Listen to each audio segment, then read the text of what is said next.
Goeiemôre almal. Ek hoop almal het 'n fantastiese week gehad. Baie welkom vanoggend hier by ons. Dis regtig baie lekker om almal te sien. Baie welkom aan al die bekende gesigte en baie welkom aan ons besoekers. Ek hoop regtig julle het vanoggend 'n fantastiese belewenis. Ons gaan ook so vanoggend die nagmaal vier, so kom ons geniet ook dit so almal saam. Daar waar ons sit na 'n besige week, sit ons en ons koppe is besig, ons het dinge om te doen, ons het dinge wat gebeur het in hierdie week, maar kom ons raak vir 'n oomblik net rustig. Ons skryf vir 'n oomblik net vrede. Ons raak bewus oor hoekom ons hier is, saam met wie ons hier is, in die naam van ons hemelse Vader. Kom ons sit so, dan sing ons lied 164, ons is almal hier te saam.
Here, u liefde reik tot in die hemel. U getroudheid tot in die wolke. Here, u geregtigheid reik tot op die hoogste berge. Die reg wat u spreek tot in die dieptes van die see. Hoe kosbaar is u troue God. U sorg vir mens en dier, o Here. U beskerm die mense wat by u skuil. Hoe kosbaar is u troue God. In die huis geniet hulle oorvloed. U laat hulle drink uit die strome van die goedheid, die lewende waters. U is die bron van alle lewe. Hoe kosbaar is u troue God. Ons hemelse Vader, die skepper van die hemel en die aarde, kom groet ons vanoggend met genade. Jesus Christus wat vir ons aan die kruis gesterf het, kom groet ons met liefde. Die Heilige Gees wat onder ons woon, groet ons vanoggend met vrede. Amen. Kom ons staan en prys ons die Here met twee lekker lofliedere en dan sing ons saam.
Ons gaan vandag bietjie stil staan by Romeine 5. Nou, Romeine is een van daai meesterstukke. As 'n mens, soos die hele Bybel is 'n meesterstuk, maar Romeine het 'n besonderse plek, want Paulus was fenomenaal gewees in sy denkwyse in hierdie brief gewees. En in hierdie grootheid van hierdie brief, besef 'n mens dat hierdie brief ongelooflik gelaai is. En wanneer ons gewoonlik met 'n preek begin, dan doen ek gewoonlik so klein historiese agtergrond, maar as ek oor die gemeente van Rome historiese agtergrond moet doen, gaan ons 'n hele naweek hierso besig wees. En ons gaan 'n bietjie vandag stil staan by Romeine 5 en ek gaan nou so 'n bietjie iets noem oor die geskiedenis van die gemeente. Maar in hierdie gedeelte praat Paulus oor wat 'n voorreg dit is om 'n gelowige te wees. Nou as ons eerlik is, ons almal weet hoe voel dit om 'n voorreg te hê. 'n Voorreg wanneer dinge vir ons uitwerk. Wanneer ons 'n kans kry wat ons nie verwag het nie. Wanneer ons gesond is. Wanneer ek veilig is, wanneer jy raak gesien word, wanneer die lewe net 'n bietjie makliker voel as verander. Maar ons weet ook wat so 'n ongelooflike slegte ervaring dit is, wanneer hierdie voorregte wat ons in die lewe beleef, ewe skielik verdwyn. En dan besef ons hoe broos dit eintlik is, en hoe broos hierdie voorregte baie kan wees. En dit is presies hoekom Romeine 5 so skokkende en fenominale gedeelte is. Paulus praat van 'n voorreg wat nie gebou is op ons sukses nie, wat nie gebou is op ons stabiliteit nie, of ons eie vermoëns nie, of eers op die mense rondom ons nie. Paulus praat van 'n voorreg wat bly staan wanneer alles wankel. En vandag nooi hierdie teks ons om ons idee en ons begrip van 'n voorreg heeltemal te herbedink. Maar voor ons die gedeelte lees, kom ons sluit hieroor en bid ons saam. Ons Hemelse Vader, Here, dankie dat ons vanoggend kan stil raak. Here, dankie dat ons vanoggend hier by mekaar kan wees, op 'n nuwe dag, op 'n nuwe môre. Here, maar in hierdie dag kom ons vanoggend voor U en ons almal het dinge wat hierdie week gebeur het, dinge wat dalk nog vir ons voorlê, die druk van Desember of 'n stil Januarie en 'n jaar wat nog voorlê. Here, maar wil U vanoggend vir ons harte kom stil maak. Wil U vanoggend vir ons kom rus en vrede gee. Vreugde. Here, dat ons vanoggend sal fokus nie op onsself nie. Here, maar ons sal fokus op U woord, op dit wat Paulus hier geskryf het. Here, wil U ons harte stil maak, wil U ons harte oopmaak en ontvanklik vir U woord. Here, ons kan nie anders as om vir U dankie te sê vir hierdie geleentheid en genadegawe en hierdie voorreg wat ons het om vanoggend hier by mekaar te kan wees. Amen.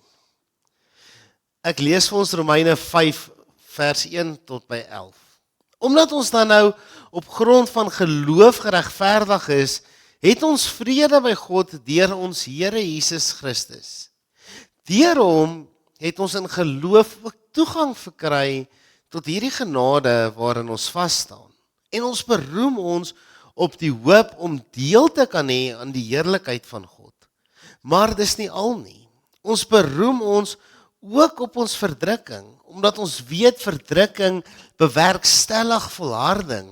En volharding lei tot betroubaarheid. En betroubaarheid tot hoop. En hoop beskaam nie.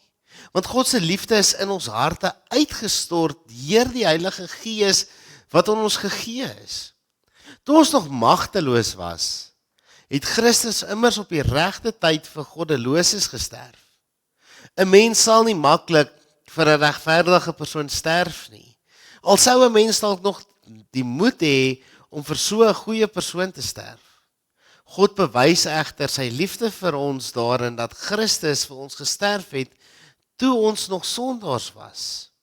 Hoeveel te meer sal ons dan deur hom van oordeel gered word, nou dat ons deur sy bloed geregverdig is.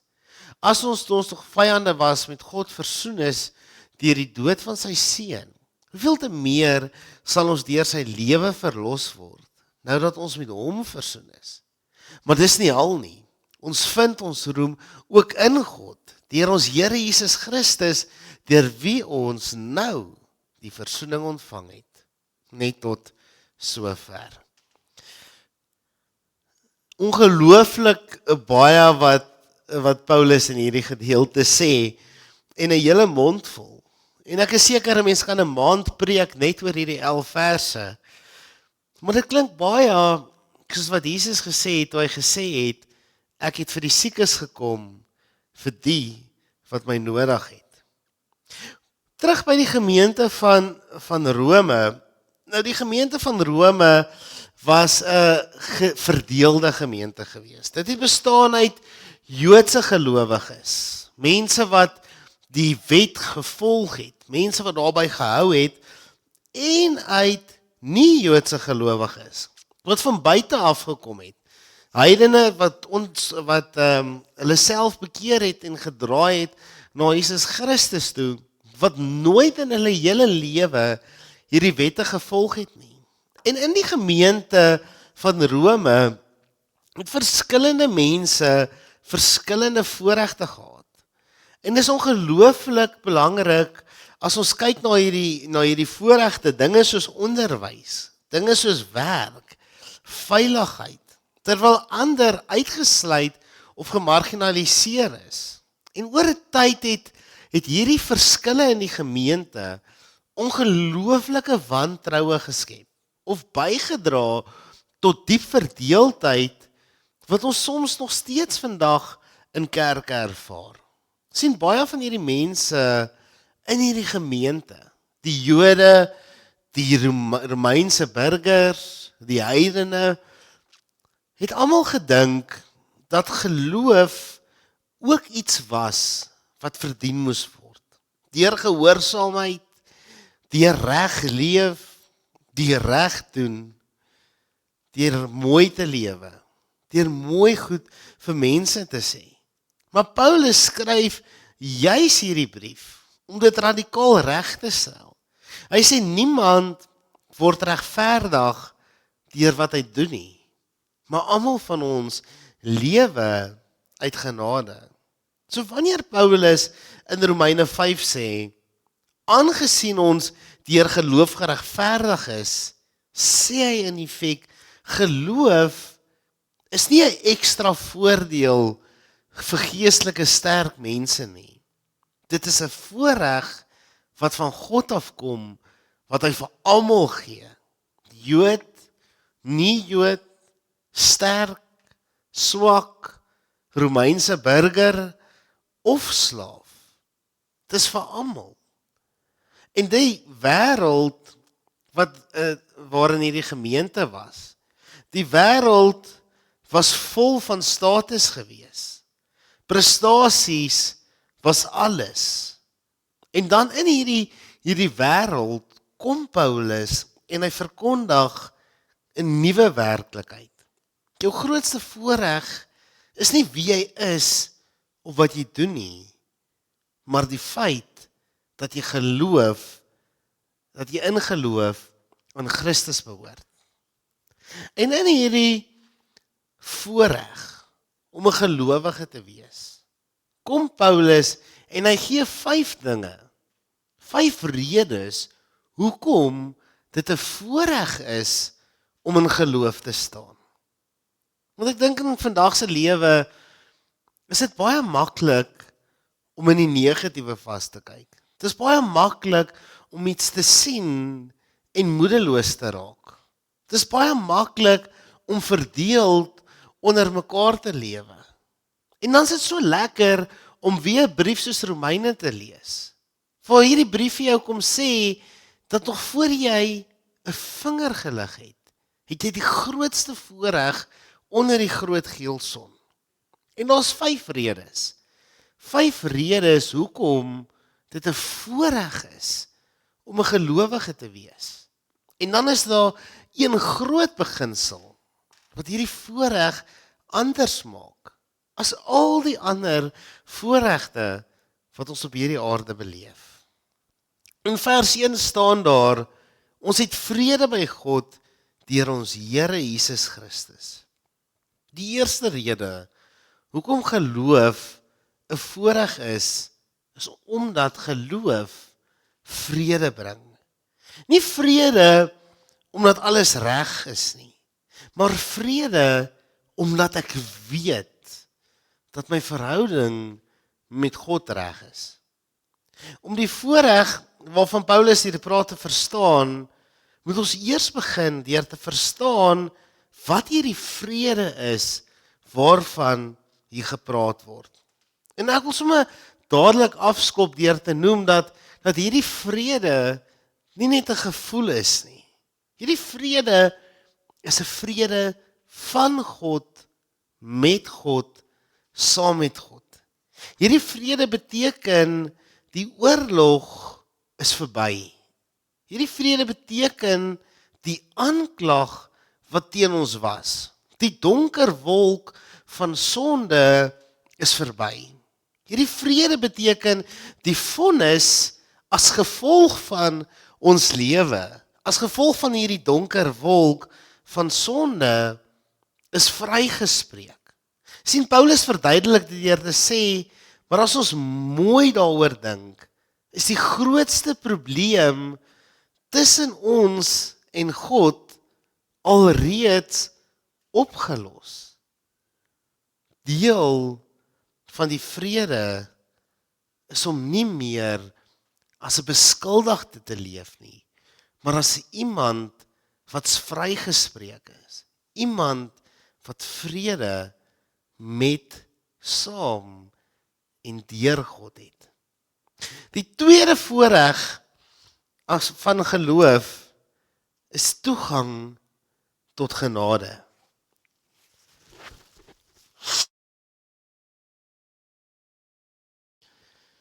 Deur wie ons ook die toegang verkry het tot hierdie genade waarin ons staan.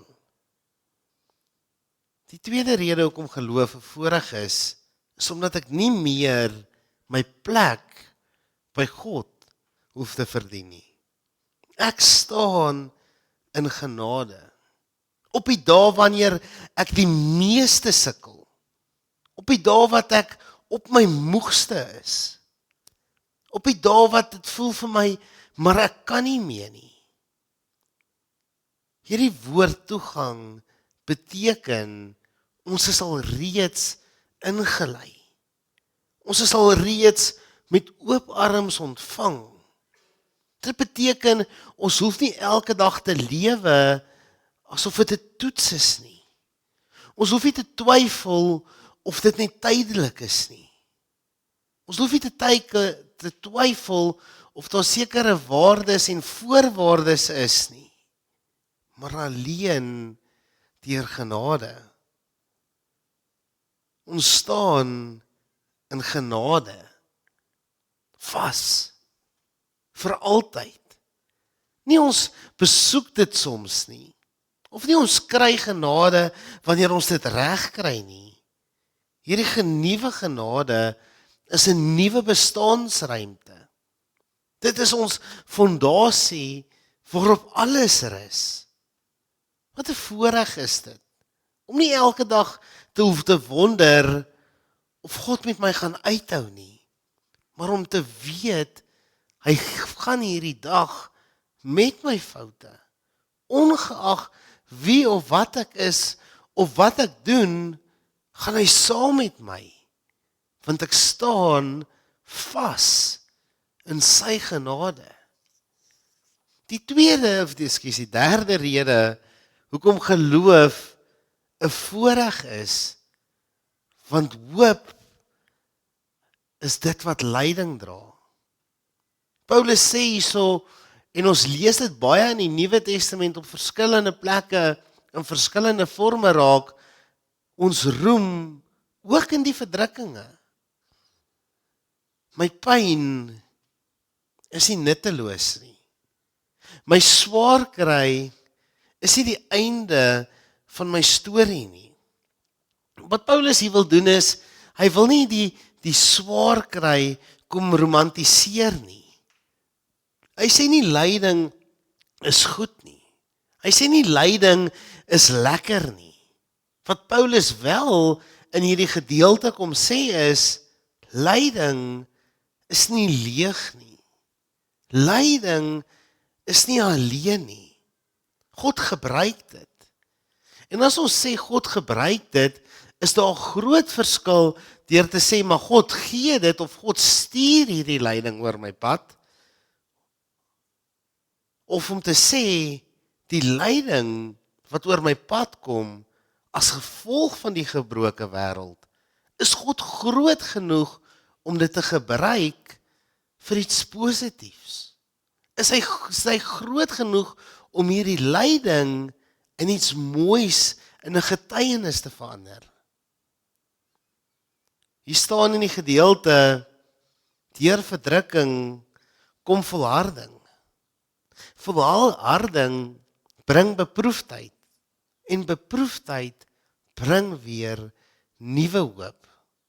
En hierdie hoop is nie net 'n wensdenkery nie. Hierdie hoop beskaam nie omdat die liefde van God in ons hart, hierdie hoop beskaam nie. Hierdie is 'n oop hoop. Hierdie is 'n opgewondenheid wat jy nie vir iemand kan verduidelik nie. Hierdie is nie hoop van ek wens of ek hoop vir 'n beter toekoms nie. Hierdie hoop is 'n belofte, omdat dit geanker is in God se liefde. Omdat dit elke dag uitgeleef en lewendig is deur die Heilige Gees. Wat 'n voorreg om te weet, swaar tye het nie die finale sê in my lewe nie.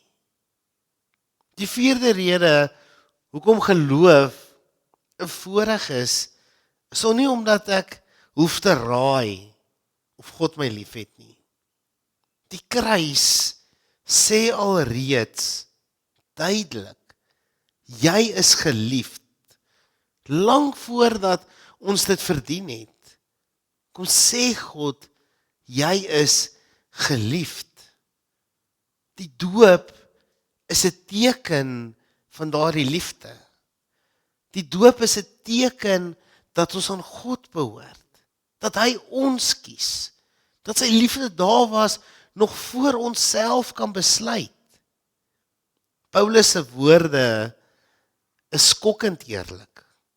Toe ons nog kragteloos was, toe ons nog sondaars was, nie toe ons belovend was nie, nie toe ons begin verbeter het of toe die gemeente begin groei het nie, of toe ons halfpad gekom het in dit waar ek wou wees, maar toe ons kragteloos was, toe ons sondaars was, toe het Christus vir ons gesterf.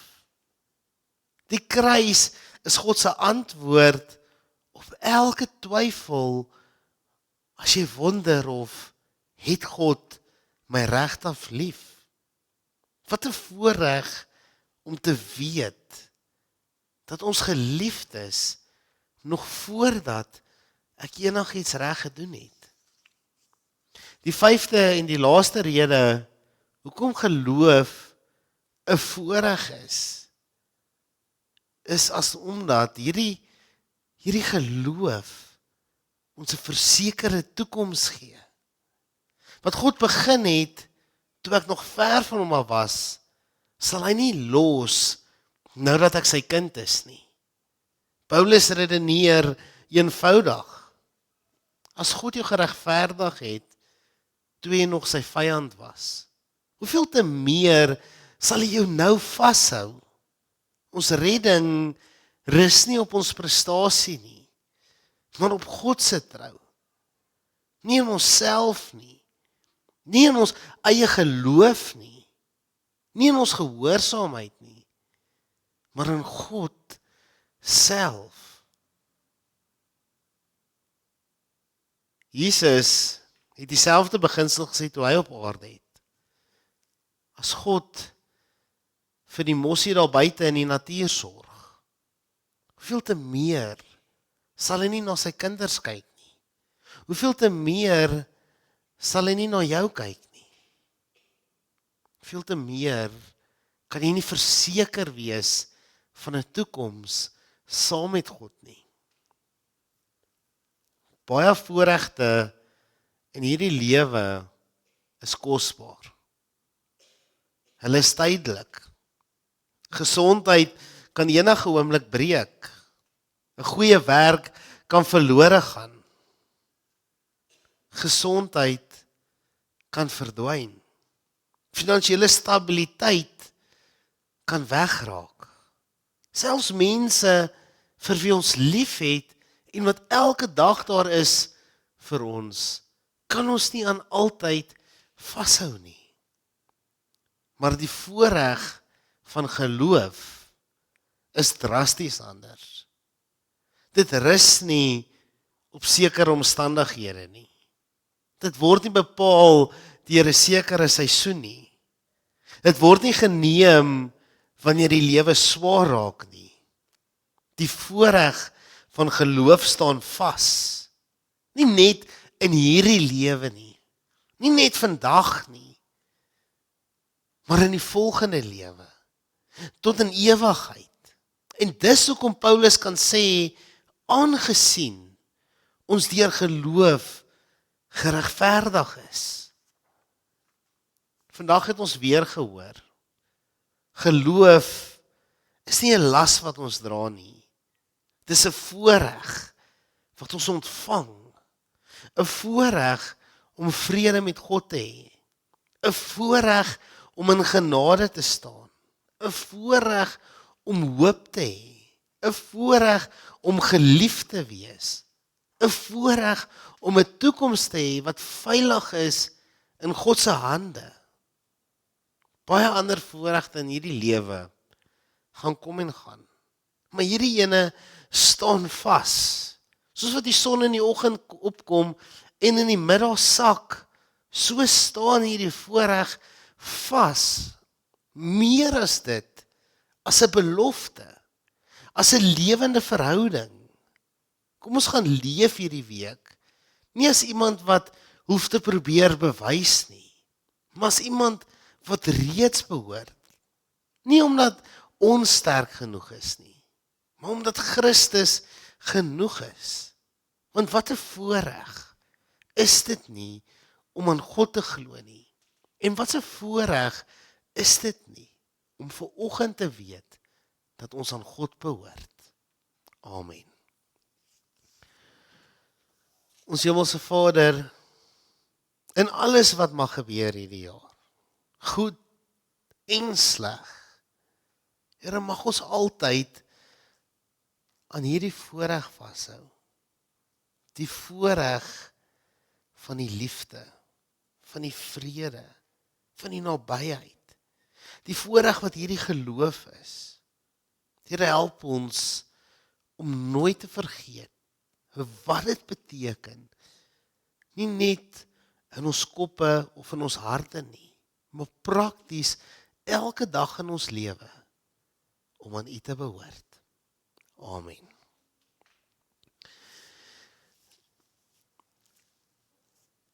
Ek lees altyd die volgende gedeelte voor Korintiërs, 1 Korintiërs 11 vers 27 tot 28.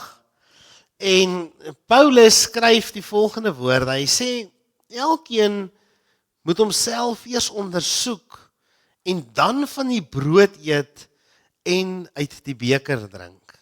En hierdie is woorde wat ons al almal baie keer oor baie jare in ons lewe gehoor het. En dit klink amper asof Paulus sê, maar maak seker jy is eers goed genoeg voor jy die nagmaal gebruik. Onthou, die nagmaal is net vir mense wat 'n skoon rekord het. Maar dit is glad nie die bedoeling wat Paulus hier het nie. Paulus wil ons nie waarsku teen swak mense nie. Hy wil ons waarsku teen 'n onverskillige hart. Nie teen mense wat swaar dra nie, maar teen mense wat nie met erns en met oopheid en met ontvanklikheid en met deernis besef, maar wat die nagmaal is nie. Die nagmaal is nie 'n plek waar ons kom wys hoe sterk ons geloof is nie. Dis 'n plek waar ons eerlik word, waar ons net weer eens besef hoe afhanklik ons van God is. Wanneer Paulus sê ons moet onsself ondersoek, sê hy nie ek het genoeg sê hy nie jy moet jouself vra, het ek genoeg gedoen nie of het ek min genoeg gesondig nie. Hy sê, waar staan my hart teenoor God? Wat is tussen my en God vanoggend? Leef ek uit genade? Het ek myself al oorgegee of probeer ek nog myself vanoggend soos ek hier sit bewys? Die nagmaal vra nie 'n volmaakte lewe nie. Inteendeel, al wat die nagmaal vra is 'n oop hart. Vandag het ons gehoor toe ons Romeine 5 gelees het, aangesien ons dan deur geloof geregverdig is, het ons vrede by God. Die nagmaal is 'n sigbare teken van hierdie waarheid. Hier bring ons nie ons prestasie nie, maar ons leë hande. Hier kom ons nie om God te beïndruk nie, maar by die nagmaal kom ons om weer opnuut te onthou wat 'n voorreg dit is om vrede saam deur en met God te hê. Hierdie tafel is nie 'n beloning nie. Dis 'n uitnodiging. Dis 'n herinnering dat ek nie myself kan red nie. Dis 'n herinnering dat ek genade nodig het. Dat ek daai genade ontvang het en deur daai genade elke dag leef. Ek leef deur wat Christus vir my gedoen het. So wanneer ons vanoggend die brood gaan neem, kan ons onthou dat sy liggaam vir ons gebreek het. Nie toe ons nog reg was nie, maar toe ons nog 'n sondaar was. Wanneer ons die beker later gaan neem, kan ons onthou hierdie beker is 'n teken dat die vrede tussen ons en God herstel het. Kom ons neem nou 'n oomblik van stilte. Nie om onsself te veroordeel nie, maar om alles wat swaar is, om alles wat pla, alles wat ons probeer wegsteek en vir onsself hou, om dit voor God neer te lê. Kom ons sluit die oë.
Hemelse Vader, hoor ons hart, hoor ons diepste sorge, hoor wat ons pla. Here, hoor wat ons laat sink.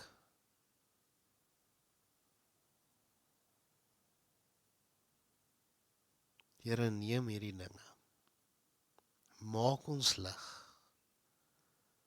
Here, neem hierdie dinge, verwyder dit uit ons lewe. Here, neem hierdie dinge. Amen. Daar waar ons dit wat pla, dit wat ons voor God en vir God gegee het, kan ons nie anders as om 'n lied te sing van sy genade, as geloofbelydenis, as 'n genadelied. Kom ons staan, dan sing ons lied 514 saam.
Soos met enige feesmaal en enige geleentheid waar ons die tekens gebruik of waar ons gawes van God af ontvang, kom ons sluit die oë en dan doen ons 'n tafelgebed saam.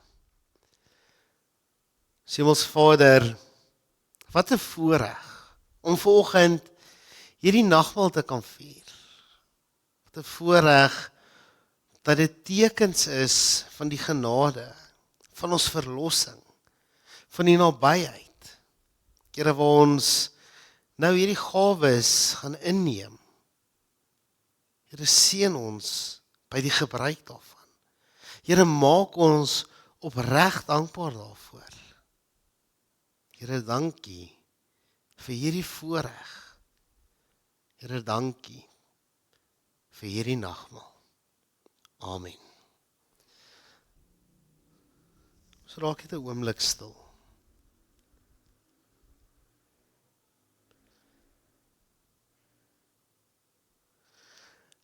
In die nag wat Jesus verraai is, het hy die brood geneem, die dank gesê, dit gebreek en gesê, dit is my liggaam. Doen dit tot my gedagtenis.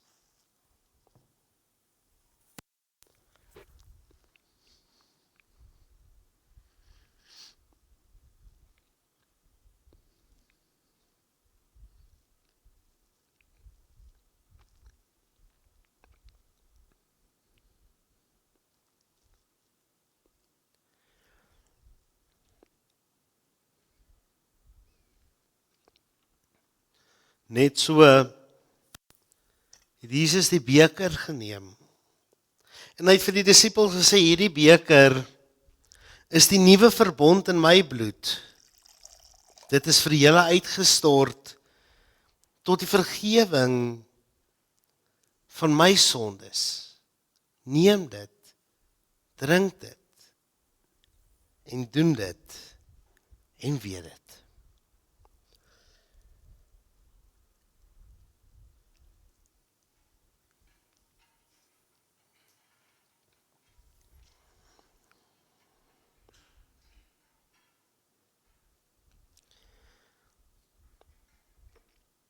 Wanneer ons hierdie brood eet en uit hierdie beker drink, verkondig ons die dood en die opstanding van die Here, totdat hy weer kom.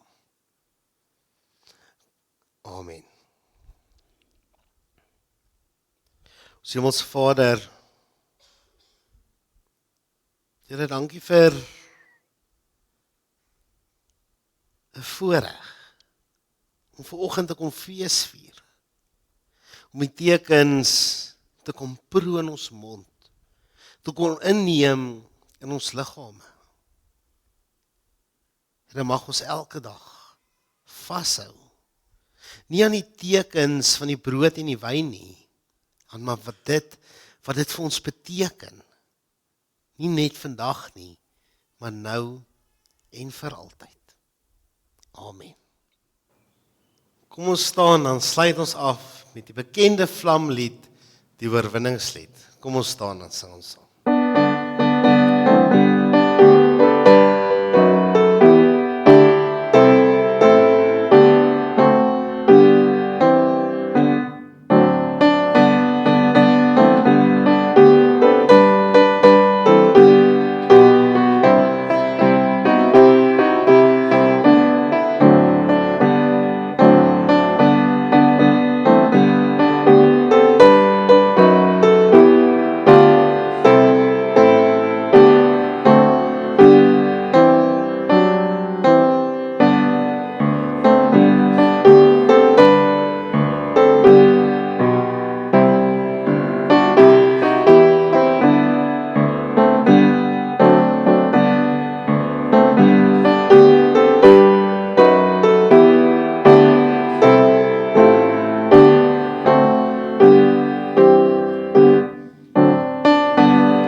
Mag die vrede van God jou dra. Mag sy genade die grond wees waarop jy elke dag vas staan.